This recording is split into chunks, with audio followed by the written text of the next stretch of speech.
November 10 time సాయంత్రం 6:52 ఒక Hyundai i20 car ఢిల్లీలోని ఎర్రకోట వద్ద ఉన్న రోడ్డుపై స్లోగా మూవ్ అవుతూ ఉంది.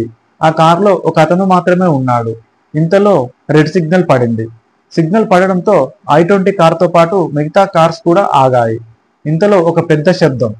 i20 కార్ బ్లాస్ట్ వల్ల దాని చుట్టుపక్కల ఉన్న కార్స్ కూడా డ్యామేజ్ అయ్యాయి. దాదాపు 10 మంది చనిపోయారు. 20 మంది ప్రాణాపాయ స్థితిలో ఉన్నారు.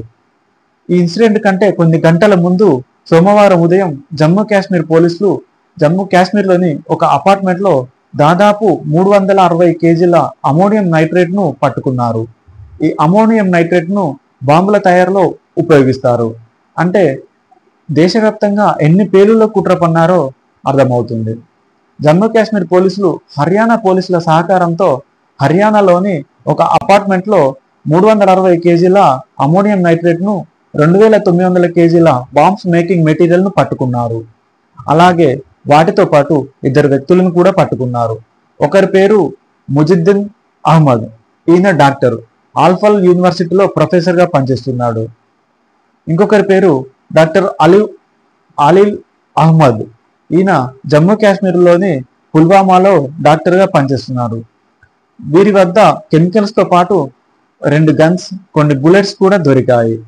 అలాగే 8 large suitcases, 4 small suitcases, 20 timers, 24 remotes control sets, walkie talkie sets, electronic wiring కూడా దొరికాయి. పోలీసులు దాదాపు 2 వారాల పాటు గస్తీ కాసి వీరిద్దరిని పట్టుకున్నారు. కొంతమంది ఏమంటారంటే పేదరికంలో ఉన్నవారు మాత్రమే ఉగ్రవాదం వైపు మల్లుతారని అంటారు. కానీ ఇప్పుడు దొరికిన వారు బాగా చదువుకున్నవారు. ఒకరు ప్రొఫెసర్, మరొకరు డాక్టరు. అయినా కూడా ఉగ్రవాదం వైపు మళ్లారు.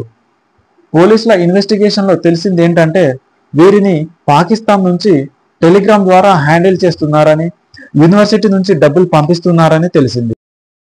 వీరిద్దరిని ఇంటరాగేట్ చేయడం ద్వారా మరో 7 ఉగ్రవాదుల్ని జమ్మూ కాశ్మీర్లో అరెస్టు చేశారు. మీకు పుల్వామా దాడికి తెలుసు కదా, ఆ దాడిలో దాదాపు 39 మంది సైనికులు చనిపోయారు. ఆ దాడిలో ఉపయోగించినటువంటి బాంబు 8 కేజీల బాంబును యూజ్ చేశారు. ఇప్పుడు దొరికింది 2900 కేజీలు. అంటే ఇండియా మొత్తం ఏ రేంజ్లో దాడి చేయాలనుకున్నారో ఊహించుకోండి. పోలీసులు చాలా కష్టపడి ఈ దాడుల్ని ఆపారు. ఇంకొక విషయం ఏంటంటే గుజరాత్ పోలీసులు కూడా సోమవారం ఉదయం కొంతమంది టెర్రరిస్టులను పట్టుకున్నారు. అందులో డాక్టర్ అహ్మద్ హుమాయుద్దీన్ సయ్యద్ను పట్టుకున్నారు. ఇతని వద్ద రెసిన్ అనే పాయిజన్ రా మెటీరియల్ దొరికింది. ఇతన్ని ఇంటరాగేట్ చేయగా తెలిసింది ఏంటంటే ఆ పాయిజన్ను వాటర్లో మరియు ప్రసాదంలో కలిపి దాదాపు 2,50,000 మంది జనాల్ని చంపాలనుకున్నారు.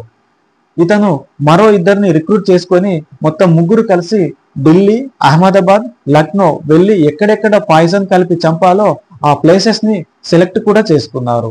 ఇంటరాగేషన్ లో తెలిసింది ఏంటంటే ఇతను కూడా ISIS ఉగ్రవాద సంస్థ కోసం పనిచేస్తున్నాడని తెలిసింది.